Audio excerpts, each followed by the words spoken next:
Hello YouTube, my name is and welcome to part 3 of the best Dishonored playthrough of all time. When last we left off, Lemon Punch and I had finally met the Loyalists, spearheaded by Admiral Havelock, and completed all of the Outsider's tutorials and gained his blessings. With new tools in hand and the promise of more to come, it appears we're finally heading towards the beginning of the game proper in our first mission. If you enjoy what you see in this video, do think about checking out the others. I'm not going to beg for subscriptions just yet, but I figure if you're watching this, you've seen parts 1 and 2 first and probably liked them, so I see no harm in asking you to watch some of my other stuff too. Anyways, on to the show. Next thing I know, I awake in my bed, still with the Outsider's mark on my hand and surrounded by goodies, assumably left by the Outsider, giving some real sugar daddy vibes. Upon collecting my first bone charm, the game lets me know that they give me benefits and I can use 3 at a time. I don't know if we'll ever end up using them or continue to forget they exist, but only time will tell. I take a short self-guided tour of the building, stealing anything that looks expensive, eating anything that looks edible, and generally interacting with anything that glows before talking to Havelock in the bar. He gives me a short spiel about how sometimes good people have to do bad things and stuff before finally giving me my target. The one I joined the resistance to kill in the first place, High Overseer Campbell. In my haste to go pop a cap in Campbell's ass, I miss Havelock tell me about a guy the Overseer's captured who he wants me to save. I also run into a woman named Callista outside who wants me to save her uncle, a man who works as captain of the City Watch and is conveniently going to be secretly killed by Campbell tonight. My uncle, Jeff Curnow, still serves as captain in the City Watch. But he's a good man, and my only family. Now, finally allowed to leave and with an added rescue mission to my to-do list, Lemon Punch and I don our masks and set out with Samuel to go get revenge on Campbell once and for all.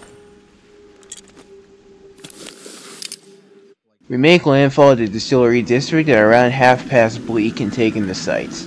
Samuel informs us that things kinda suck here.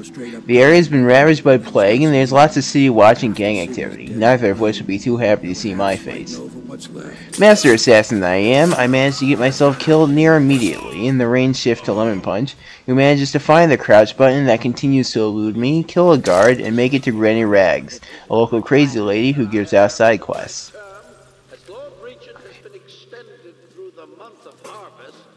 After gaining access to Granny Rags' home, we speak to her and find not only is she not all there, but her vision is also shot, so she appears to believe us to be her husband. My dear husband. Either way, not long into talking, she receives a knock at the door by people she refers to as gentlemen callers, and asks us to deal with them. And they're not very polite ones either. A look through the keyhole reveals 3 gentlemen callers, whom Lemon Punch dispatches, but not without taking a bit of a thrashing. Fortunately, we had elixirs, but you may be starting to see a bit of a pattern with our combat encounters, in that they often end in injury, and as we'll come to understand later, we don't have infinite elixirs. Anyways, with the thugs handled, we return to Granny Rags for our reward. She says she got something from the outsider that she'd like to give to us before reminiscing about parties she and I used to throw or something uninteresting along those lines. We then head downstairs to find a rune on an altar, making 1 of 7 of the level. Upon touching the rune, the outsider shows up to give irrelevant info about Granny Rags and inform us that he's quite the popular deity, as Campbell runs a cult dedicated to hating him, not so subtly encouraging me to do something about them. Putting Campbell on the back burner for the time being, Lemon Punch makes his way into another part of town where 2 guys guard a boarded up door. He wastes an explosive dart we didn't realize we had before blink dashing around the guy until he could pull off a stealth kill. He breaks the boards, barring the room the goons were blocking, to reveal a man named Griff. Apparently he runs a shop, and as thanks for us saving his life, we're allowed to buy shit from him. Yay? Lemon Punch spends some time inspecting balconies and ledges, pilfering a couple things along the way, but ultimately falling to an untimely death from a botched jump.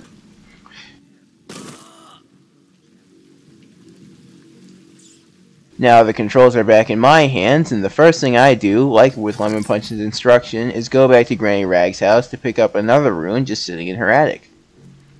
Upon taking the rune this time, Granny Rags jump scares us from behind and tells us that the rune was her gift for dealing with the gentlemen callers, meaning that I was wrong before and the one in her basement was just there, I guess.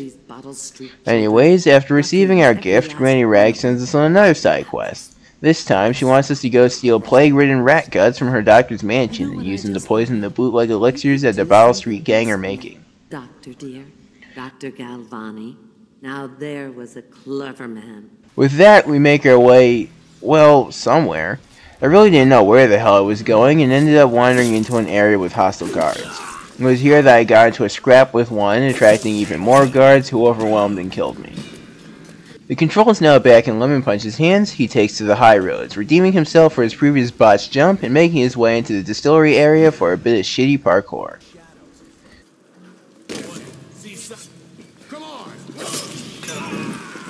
So, control switching hands once again, and with zero clue why we're even there, I decide it's my mission to show up Lemon Punch as much as possible, and rely on his prior experience to eventually guide us to the goal. To that end, I make my way up the pipe that Lemon Punch failed to cross moments earlier, and all the way to the door of the distillery, before remembering that I have zero clue where to go and getting annihilated by the gang members. So, back to Lemon Punch, he makes his way through the door I somehow missed with ease and into the distillery. Here, he sneaks his way through and into the back room, murdering a guy and getting all the way to the place where he would put the rat guts, if we had them yet. So, finally remembering the order of objectives, Lemon Punch makes his way down a hall to leave the distillery, but a surprise trap alerts the gang members that were there, and he's very handily dealt with.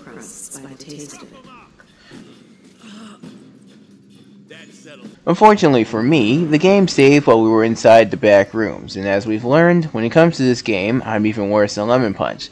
So I make the same mistake he did, tripping the alarm and prompting more guards to come in. In response to this, I retreat back into the room to await my fate, but to our surprise, nobody comes for us. Stealthing harder than I have ever stealthed in my life, I inch forward to find that the guard that came in was just looking around the door and in clear line of sight for a well-placed sleep dart, knocking him out and clearing my path to freedom. Getting a little cocky, I repeat yet another mistake one of us made earlier and hit a body that's already on the ground, attracting the attention of another guard, but acting fast, I knock this one out too, and even move his body to avoid it being spotted. High off that win and seeing no other gang members around, I make for the exit, completely forgetting about the trap that Lemon Punch so deftly maneuvered over before, bringing the attention of the remaining guards to me and sealing my fate. Sparing you the gruesome details, I died, and we were back in the room that I had flawlessly escaped from just moments prior, and Lemon Punch, learning from our mistakes, decides to take the stairs this time. Funnily enough, despite taking the easy way out and taking immediately to the ceiling pipes, he was quickly spotted and now had to scramble for a way out. Fortunately for him, his assailants weren't so smart, and instead of climbing into the room to fight him directly, just threw infinite firebombs as close as they could get, giving him plenty of time to think. And think he did. Think so long, in fact, that the guys trying desperately to kill him forgot he existed and gave up, giving Lemon Punch the opportunity he needed to get right down there with them and get shot by the door trap in his haste to escape.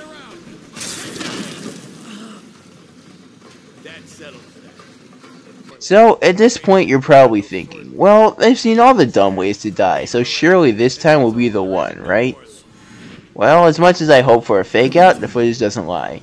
Despite trying to blink past the trap, because I'm an idiot and never considered interacting with the trap itself, it went off. To be fair though, I made a fair way into the courtyard before getting stuck on a guy and getting a fireball straight to the face. And while I'm on the topic of fireballs, how the fuck are they doing that? They just take a swig of their drinks and somehow spit out a whole ass inferno. Like, I know you can spit alcohol into fire to make the effect, but nowhere do I see these men holding matches or lighters. It's just a biological function, I guess. And here I am, sneaking around with darts and shit. Give me some of what they're having. Fireball tangent aside, Lemon Punch takes the wheel, and he's done with the shenaniganery, so we'll go through this quick. He went up the stairs, took to the rafters, made it 2 and disarmed the trap, and left at the front door. Yes, it was that easy.